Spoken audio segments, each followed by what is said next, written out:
ಬಾಗಲಕೋಟೆ ಕಾಂಗ್ರೆಸ್ ಅಭ್ಯರ್ಥಿ ಸಂಯುಕ್ತ ಪಾಟೀಲ್ ಮತಬೇಟೆಯನ್ನ ಮುಂದುವರೆಸಿದ್ದಾರೆ.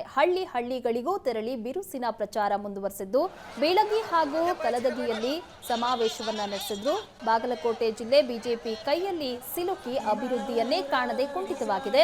ಸಮಗ್ರ ಅಭಿವೃದ್ಧಿಗಾಗಿ ಕಾಂಗ್ರೆಸ್ ಪಕ್ಷವನ್ನ ಗೆಲ್ಲಿಸಬೇಕಾದ ಅನಿವಾರ್ಯತೆ ಇದ್ದು, ಈ ಹಿನ್ನೆಲೆಯಲ್ಲಿ ಕಾರ್ಯಕರ್ತರು ಒಂದಾಗಿ ಒಗ್ಗಟ್ಟಿನಿಂದ ಕೆಲಸ ಮಾಡಿ ಕಾಂಗ್ರೆಸ್ ಗೆಲ್ಲಿಸುವ ಮೂಲಕ ಇತಿಹಾಸ ಬರೆಯಬೇಕಾಗಿದೆ ಅಂದರು. ಇನ್ನು ಸಮಾರಂಭದಲ್ಲಿ ಸಚಿವ ಶಿವಾನಂದ ಪಾಟೀಲ್, ಶಾಸಕರಾದ ಜಿಟಿ ಪಾಟೀಲ್, ಮಾಜಿ ಸಚಿವ ಎಸ್ಆರ್ ಪಾಟೀಲ್ ಸೇರಿದಂತೆ ಬ್ಲಾಕ್ ಕಾಂಗ್ರೆಸ್ ಅಧ್ಯಕ್ಷರು ಹಾಗೂ ಪದಾಧಿಕಾರಿಗಳು ಉಪಸ್ಥಿತರಿದ್ದರು.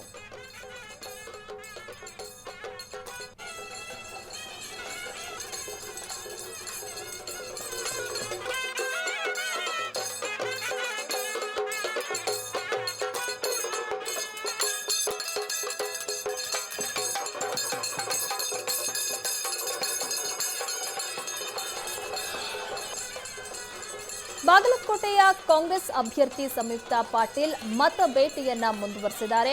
ಹಳ್ಳಿಗೂ ಸಹ ತೆರಳಿ ಮತಯಾಚನೆಯನ್ನ ಮಾಡ್ತಾ ಇದ್ದಾರೆ. ಬೀಳಗಿ ಹಾಗೂ ಕಲಾದಗಿಯಲ್ಲಿ ಸಮಾವೇಶವನ್ನ ನಡೆಸಿದ್ರು. ಬಾಗಲಕೋಟೆ ಜಿಲ್ಲೆ ಬಿಜೆಪಿ ಕೈಯಲ್ಲಿ ಸಿಲುಕಿ ಅಭಿವೃದ್ಧಿಯನ್ನೇ ಕಾಣದೆ ಕುಂಠಿತವಾಗಿದೆ. ಸಮಗ್ರ ಅಭಿವೃದ್ಧಿಗಾಗಿ ಕಾಂಗ್ರೆಸ್ ಪಕ್ಷವನ್ನ ಈ ಬಾರಿ ಗೆಲ್ಲಿಸಬೇಕು, ಅದು ಅನಿವಾರ್ಯ ಆಗಿದೆ ಅಂತ ಹೇಳಿದ್ದಾರೆ.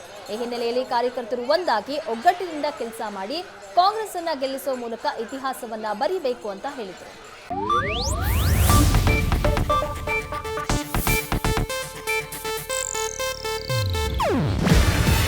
ಇದು ಏಷ್ಯಾನೆಟ್ ನ್ಯೂಸ್ ನೆಟ್ವರ್ಕ್ ಪ್ರಸ್ತುತಿ. ನೀವು ನೋಡ್ತಿದ್ದೀರಾ ಏಷ್ಯಾನೆಟ್ ಸುವರ್ಣ ನ್ಯೂಸ್.